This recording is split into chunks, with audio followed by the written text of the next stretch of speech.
Muito obrigado por escolher o Ministério de Vídeo e Áudio do Templo Batista Maranata. Depois de ouvir esta mensagem, visite o nosso site www.tbm.org.br.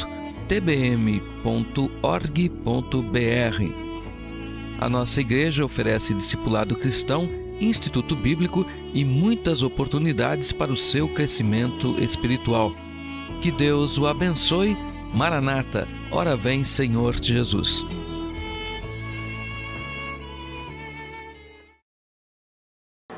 Eu queria mostrar algo aqui. O nosso objetivo nas exposições bíblicas na área de profecia, eu creio que é de toda pessoa que conhece profecia, é edificar as pessoas, não impressioná-las. Eu não tenho intenção de impressionar ninguém, nem de matar a curiosidade de ninguém. Não estou satisfazendo curiosidade, isso não é o alvo da palavra de Deus em nada, mas é transformar vidas. Se o conhecimento que adquirimos não melhorar nossa vida, não transformar, então não vale nada. O mesmo se aplica quando cantamos, quando regemos, tocamos, fazemos qualquer coisa. O alvo é adorar a Deus e ser transformados, não impressionar o homem. Esse não é o alvo, isso pode ser secundário, coisa assim. Muitas pessoas falam, nossa, que bonito. Foi bonito, eu falei, e aí? Não, bonito. O que você aprendeu? Olha, foi bonito, hein?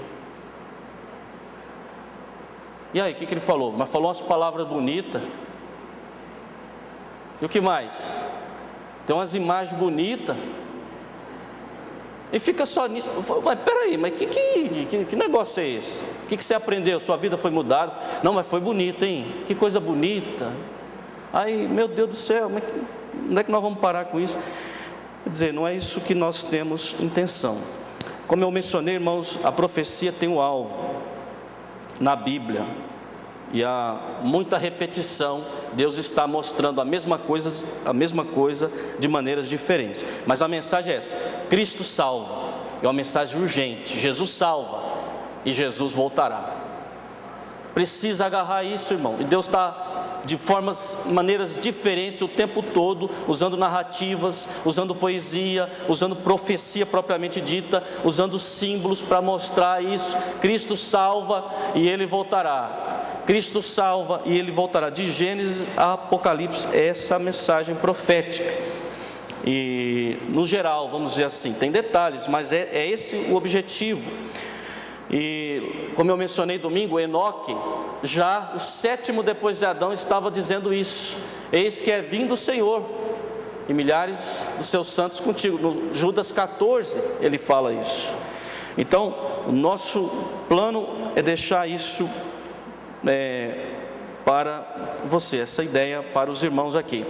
Uma outra coisa importante é entender que toda imagem, toda simbologia bíblica, toda figura, todo tipo, não tem nada de misticismo não, é só ferramenta pedagógica de Deus. Não tem um negócio misterioso por trás do número, por trás de uma imagem, por trás de uma figura, nem no Apocalipse, nem livro nenhum, nem de Daniel. Ferramenta pedagógica de ensino, apresentando um símbolo representando uma verdade literal, é uma maneira de ensinar, nada mais. Não tem nada de místico, nem de poder naquilo, né? Apenas ajudando. Isso é muito importante entender. E também a profecia tem o alvo de nos dar instrução, porque nós não devemos ser ignorantes. Amém, irmãos? Não seja ignorante acerca dos que dormem, acerca das coisas futuras. Paulo diz, não devemos ser ignorantes. Outra coisa, o objetivo é para que nos dê esperança, porque nós não somos como os demais que não têm esperança. Nós temos esperança. Não estamos dando um tiro no escuro, nós sabemos o que estamos fazendo. E também para nos consolar, porque sabendo dessas verdades, nós somos consolados por Deus e edificados. Mas por que muitas pessoas, às vezes até sabendo tudo e tem essas informações, muitas vezes desanimam, né? E a Epístola dos Hebreus apresenta um povo bem desanimado. É muito estranho que logo os judeus se desanimassem, os conhecedores da Bíblia, e eles desanimaram, principalmente com a palavra. Por que que no nosso meio as pessoas têm tanto acesso, tanto é dado, e parece que o tempo vai passando, as pessoas vão desanimando? Porque deixam de ouvir. A Bíblia diz que que eles desanimaram, os hebreus, porque se fizeram negligentes para ouvir. Jesus focou muito isso. Quem tem ouvidos para ouvir, ouça. Esteja atento, amado. Outra coisa que desanima é quando a gente não pratica a fé. O livro de Hebreus mostra que eles desanimaram porque eles não praticaram. Tem exemplos lá, o capítulo 11 está claríssimo mostrando que quando nós não praticamos, nós vamos desanimar. Pode olhar que o livro de Hebreus fala dos heróis da fé no capítulo 11, dando exemplo de quando há um desafio.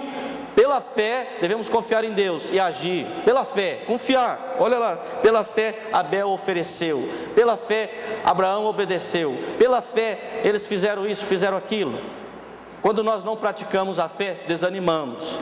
E também quando nós não congregamos, não deixando a nossa congregação. Isso desanima, porque ele fala assim: como é costume de alguns, devemos congregar para nos estimular ao amor e às boas obras. Amém ou não? Devemos fazer isso sim, é o que a Bíblia diz. Essa palavra estimular é uma palavra tão forte na língua original que é pegar o cara pelo cangote mesmo e falar: vamos fazer o negócio, vamos fazer mesmo, vamos fazer isso aí. Mas, infelizmente, as pessoas com o tempo vão desanimando, porque vão se fazer negligente, não quer ouvir mais, não quer praticar mais e não quer congregar mais. Aí vai voltar para aquele sistema religioso infeliz. Mas que Deus nos ajude a aproveitar o máximo disso e que Deus transforme a nossa vida, porque é uma obra de Deus essa transformação, e que possamos glorificar o nome dele, através de tudo que recebemos das mãos de Deus. Amém, irmãos? Vamos ler Daniel capítulo 7, 22. O texto está projetado aqui, mas se você quiser olhar na palavra de Deus, Daniel 7, 22. Eu vou ampliar aqui um pouco,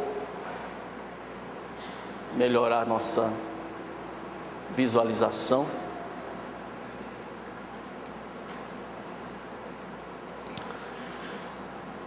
Daniel capítulo 7, versículo 22, quero dar uma visão geral desse livro. De Daniel, considero um dos livros mais importantes dentro da visão profética e muito prático para a gente. Vamos fazer uma leitura desse texto todos juntos? Eu gosto muito de ler os versículos juntos com os irmãos lá em Batatais, onde eu passo falando, eu gosto de ler juntos, porque nos ajuda realmente a ouvir a nossa voz, lembrar. Vamos lá? Até que veio o ancião de dias e fez justiça aos santos do Altíssimo, e chegou o tempo em que os santos possuíram o reino. Esse tempo está próximo, A qualquer momento o Senhor chegará e nós possuiremos o reino.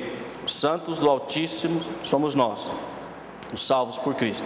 Jesus Cristo é o Senhor da história. Amém, irmãos? Ele é o Senhor, está no controle de tudo. Nem um fio de cabelo cai da nossa cabeça sem que Ele esteja no controle, tanto das coisas grandes como das mínimas. Até há pouco tempo, pessoas achavam que o que Jesus estava falando ali era figura de linguagem, mas não é. Depois que descobriram o DNA, que sabe que no fio de cabelo você sabe tudo sobre a vida da pessoa. Olha, Deus já tinha falado isso na Bíblia há muito tempo atrás. O texto aqui se refere à segunda vinda do Senhor Jesus Cristo. Está se referindo a Ele. Se olhar o contexto vai ver, é muito importante. Relembrando um pouquinho, na escatologia básica é importante pensar isso. O próximo evento, então, é o arrebatamento. Tem alguns detalhes, a ressurreição dos que morreram em Cristo e o arrebatamento dos que estão vivos junto com eles nas nuvens.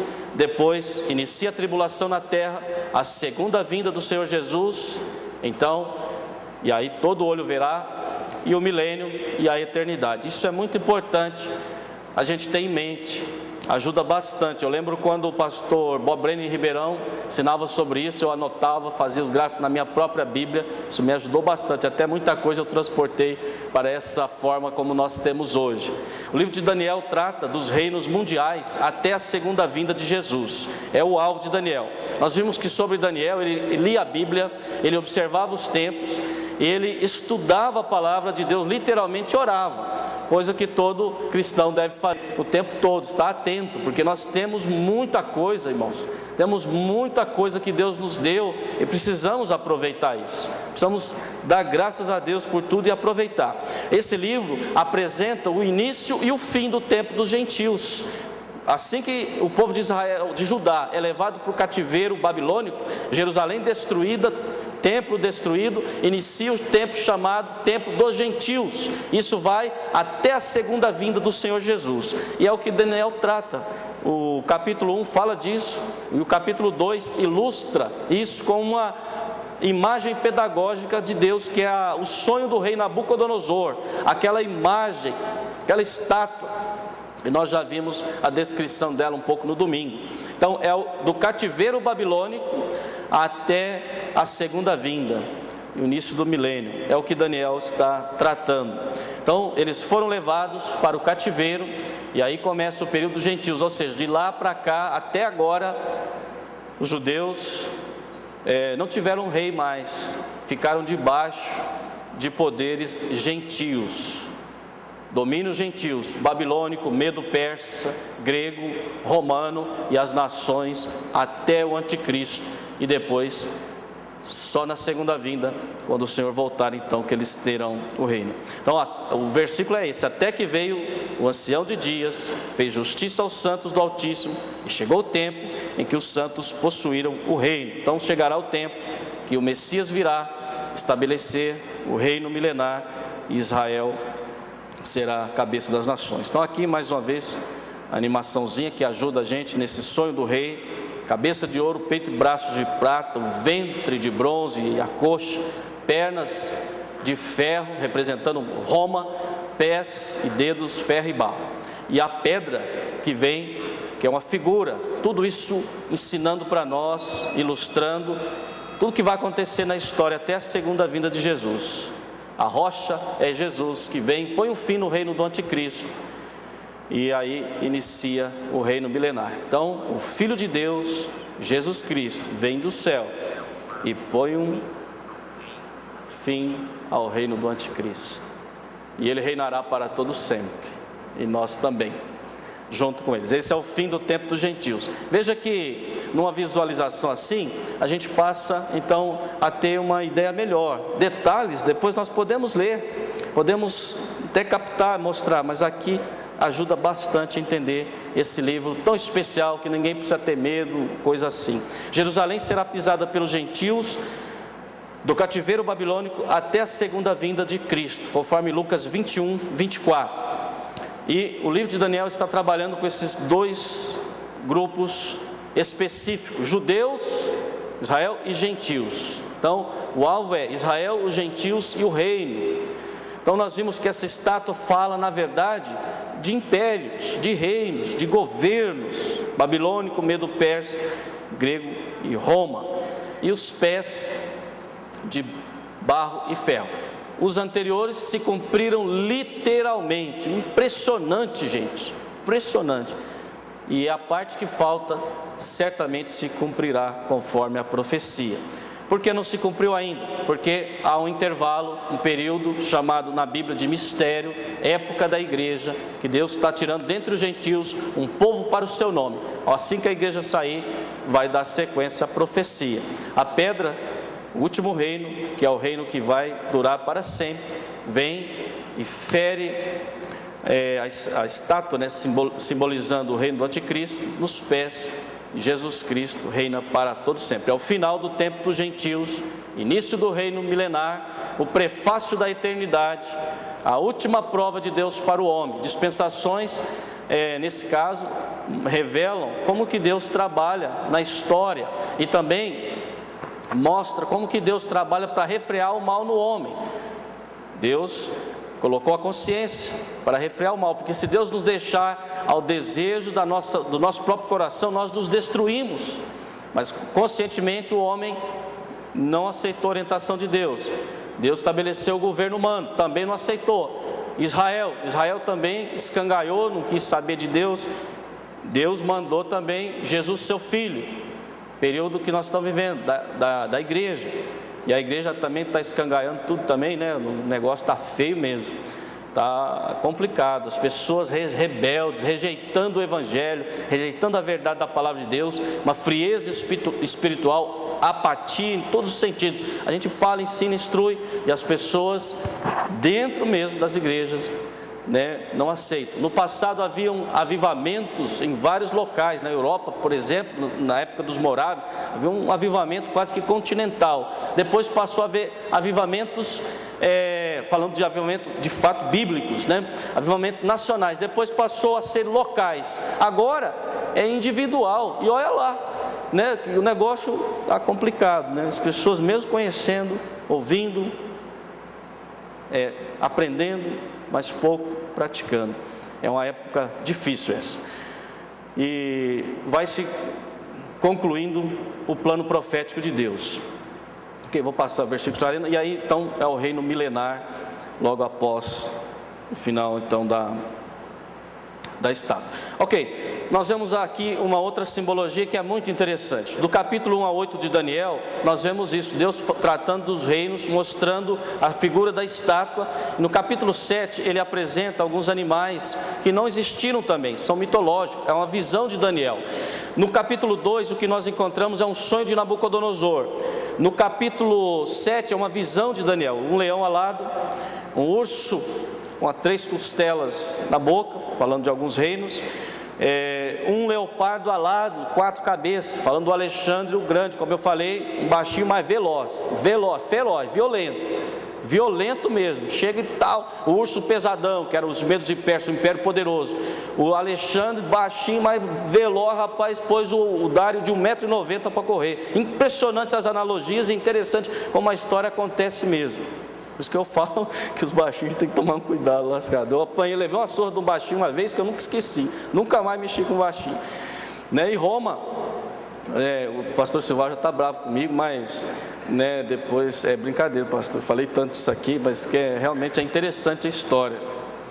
Os baixinhos depois não vai me pegar lá fora não, que eu corro. Daniel 7 apresenta agora o mesmo esquema, sob símbolos diferentes. É até 9, pastor? 9 eu paro, pode ter certeza. É a mesma, olha, por isso que eu estou dizendo, irmãos, é só repetição, é a mesma coisa, são os mesmos impérios. Só que Deus está querendo dar uma ênfase no poder deles, na força deles, na maneira como eles agiriam, ferozes. Leia Abacuque, você vai ver, irmão, como que eram os babilônicos, ferozes como um leão, rasgando tudo, destruindo. Abacuque fala disso. Então, irmão, precisa ler a Bíblia. Leia a palavra de Deus, estude a palavra de Deus com atenção, você vai crescer demais, vai desenvolver muito amor por Deus, por Jesus Cristo, pela palavra e pelas pessoas, porque quem ama a Deus, ama o que Deus ama, amém ou não? E odeia o que Deus odeia, não é verdade? Quem ama a Deus, ama o que Deus ama e odeia o que Deus odeia. Deus ama os perdidos? Quem ama a Deus, ama os perdidos. Deus ama a igreja? Quem ama a Deus, ama a igreja. Falta de amor por Deus leva a isso. Deus ama os pastores também. Pode ter certeza que Deus ama. Quem ama a Deus, ama os pastores, Amém ou não? Ixi, não senti muita firmeza nesse amém. Eu fico com medo. Representações dos impérios até aqui.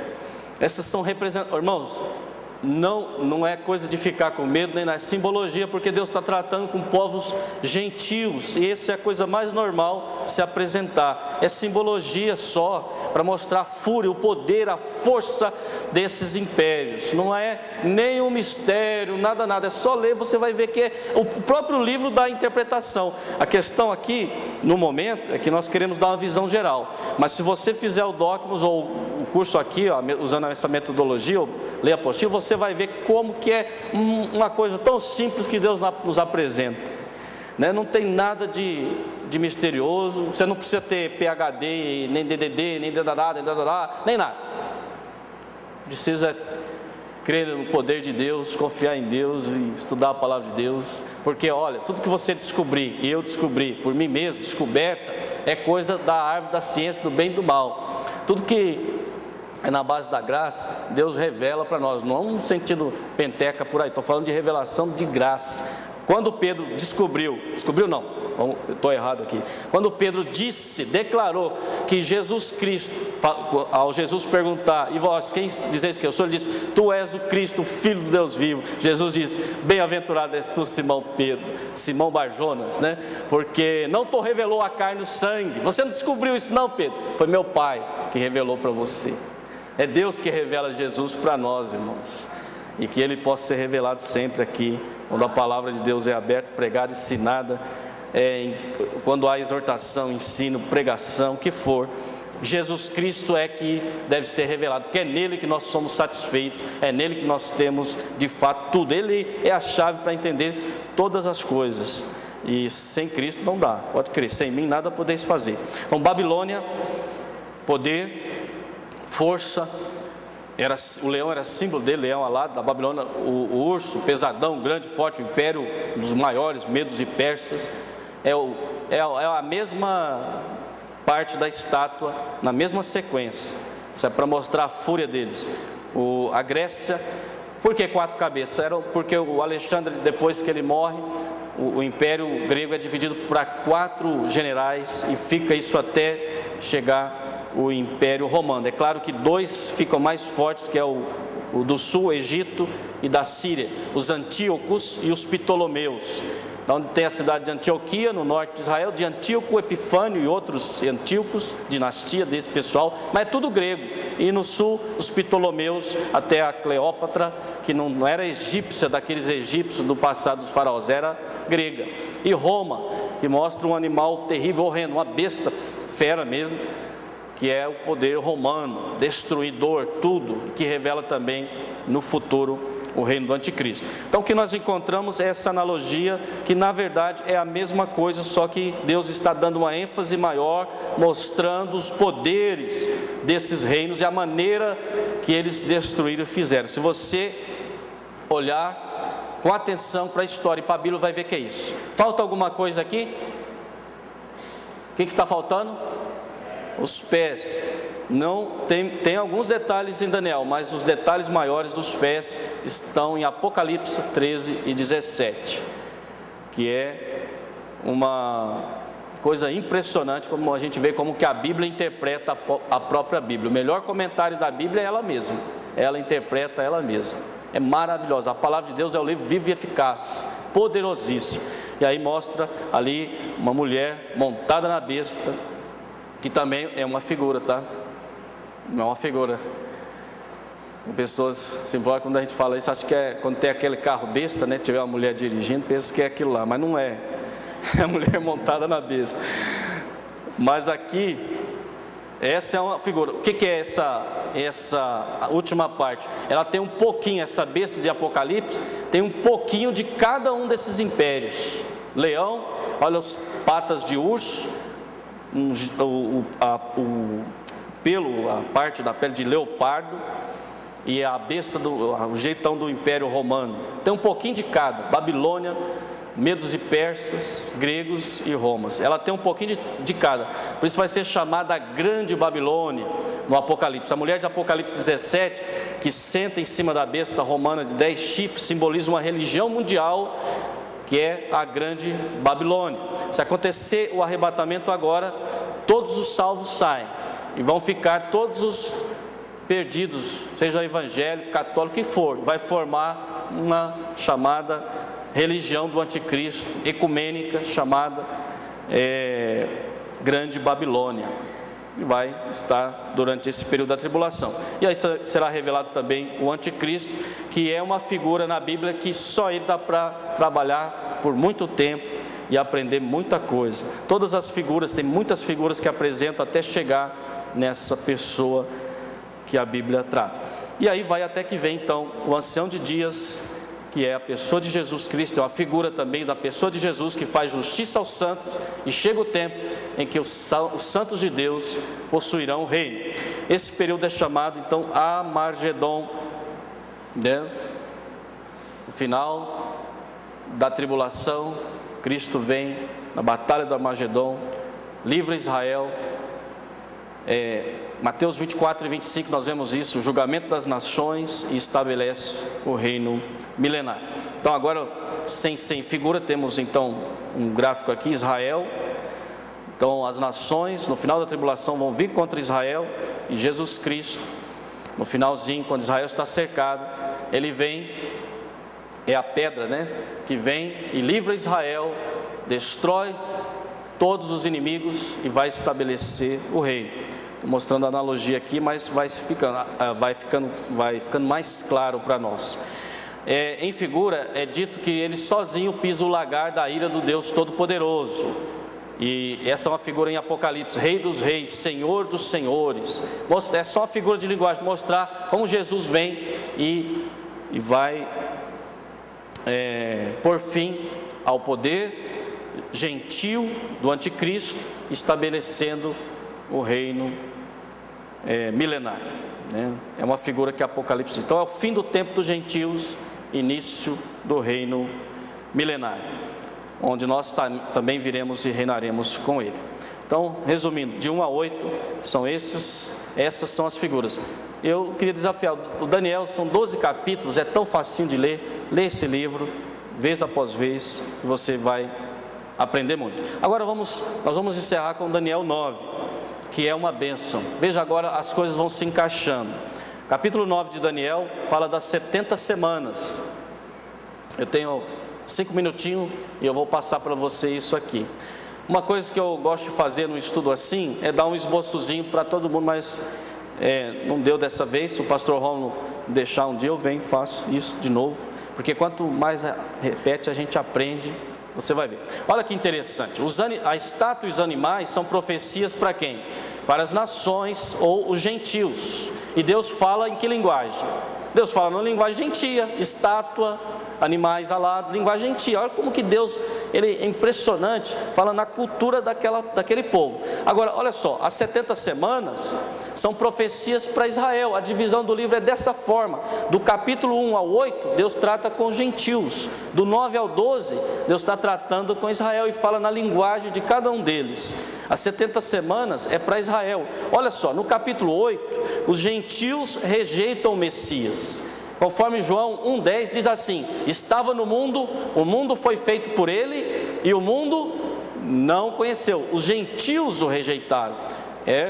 São os gentios que rejeitam. Agora no capítulo 9, são os judeus que rejeitam o Messias. Diz assim, João 1,11, veio para o que era seu, mas os seus não receberam.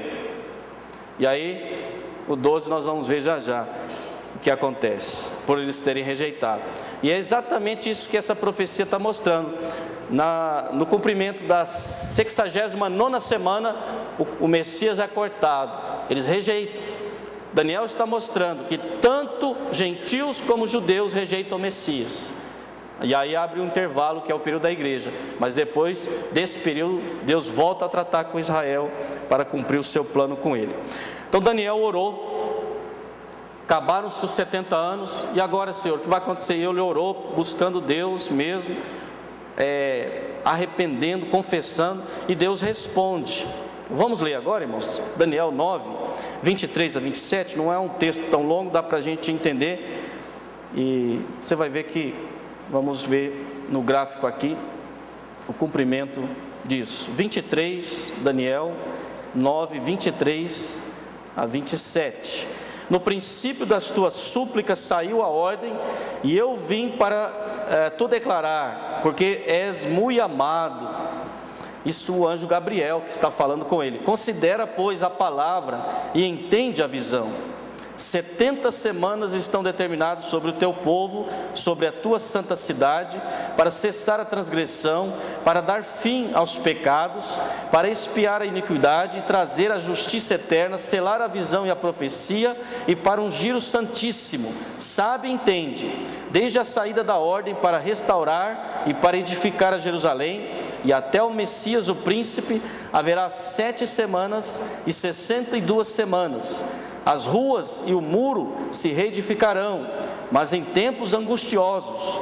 E depois das 62 semanas, será cortado o Messias, mas não para si mesmo. E o povo do príncipe que há de vir destruirá a cidade e o santuário, e o seu fim será como uma inundação. e até o fim haverá guerra. Estão determinadas as assolações. E ele firmará aliança com muitos por 1 semana, e na metade da semana fará cessar o sacrifício e a oblação. E sobre a asa das abominações virá o assolador, e isso até a consumação, e o que está determinado será derramado sobre o assolador. Então esse é o texto, tem muitos detalhes, mas nós vamos só apresentar um gráfico que ajuda a compreender. 70 semanas determinadas sobre quem? Sobre o teu povo judeu. Está aí, Daniel 9, de 24, são 490 anos, não vou entrar no cálculo aqui, mas Deus está dizendo que são 490 anos de história que irão acontecer sobre o povo. E ele diz, sabe e entende, desde a ordem para a reconstrução de Jerusalém, que foi em 445 a.C., se você ler o livro de Neemias, você vai entender isso perfeitamente, desde a ordem para a reconstrução até o Messias o príncipe. Ele fala, haverá 7 semanas, as ruas e o muro se reconstruirão em tempos angustiosos, né? Mas aí, são 49 anos, 7 vezes 7 aí, haverá mais um período de 62 semanas, que é o período intertestamentário, até a vinda do Messias, o príncipe. São então aí 434 anos o período. E aí nós vemos 69 semanas se cumpriram literalmente, 483 anos, desde a ordem para a restauração de Jerusalém até o Messias o príncipe. 69 semanas, 7 mais 62. E aí depois disso o Messias é cortado. Ele se apresentou, os judeus o rejeitaram e ele foi crucificado.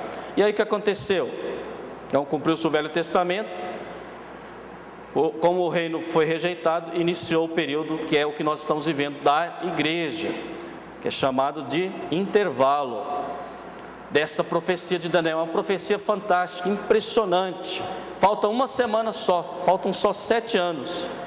E aí estamos vivendo nesse período ainda.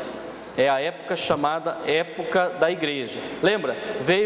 Estava no mundo, o mundo foi feito por ele e o mundo não conheceu. Veio para o que era seu, seus não, mas a todos quantos o receberam, deu-lhes o poder de serem feitos filhos de Deus aos que creem no seu nome.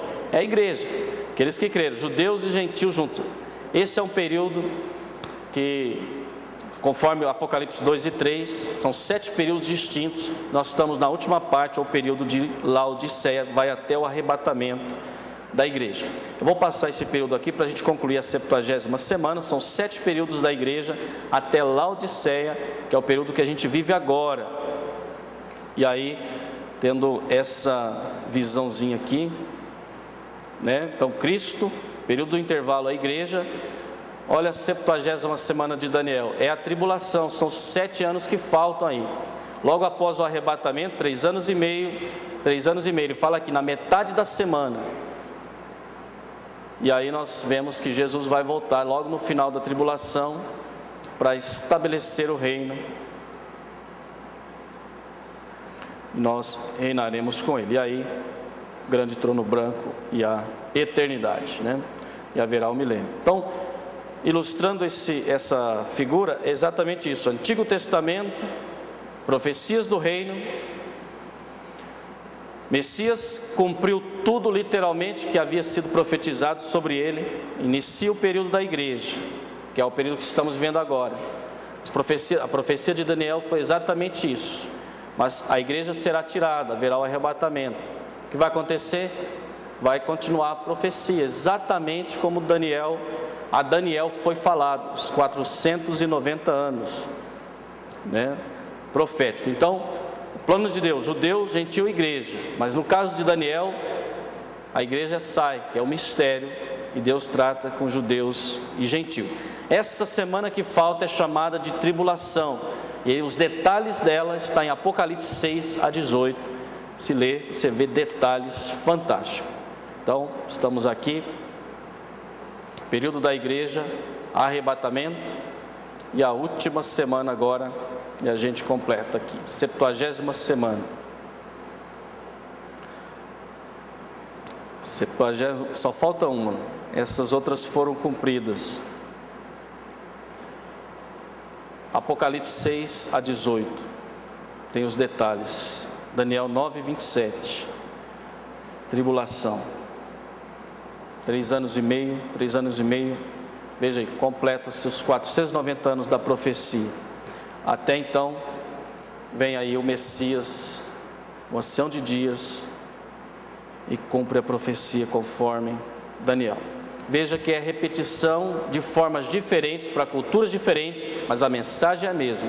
Jesus salva todos aqueles que nele creem, conforme diz, deu-lhes o poder de serem feitos filhos de Deus, os que creem no seu nome. Exatamente isso. Até que veio o ancião de dias e fez justiça aos santos do Altíssimo. Chegou o tempo em que os santos possuíram o reino. Jesus salva, Jesus voltará. Amém?